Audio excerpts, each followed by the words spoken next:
Right, here we have an algebraic fraction, expression, sorry. It needs to be simplified, but they're all multiplied, so there's no keep, change, fit.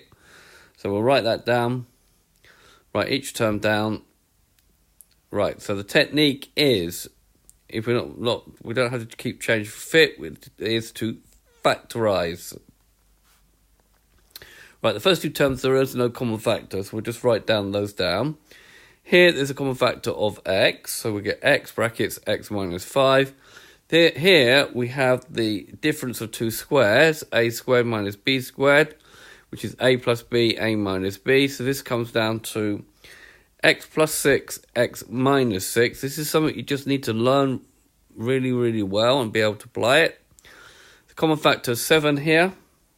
So we've got 7 brackets x minus 6. This one will factorize into two brackets, so either you use product sum factors or you do it by inspection. So we've got x and x. What is the factors of 20, 1 and 20, 2 and 10, 4 and 5. If you do 4 minus 5, you will get a 1, which is what we really want. So we'll go with 4.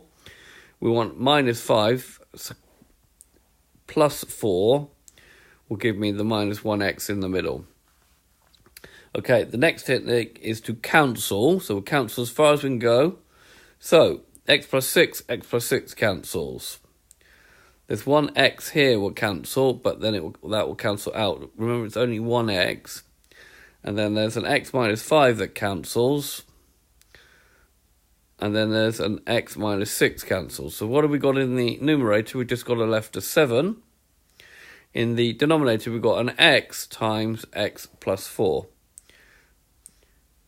Okay, and that's now done. So the final answer is 7 divided by x times x plus 4. So this has been a video to show you how to simplify something quite complicated down to something quite simple, simplifying algebraic fractions by factorization and then cancelling. I hope you've understood, and I thank you very much for watching.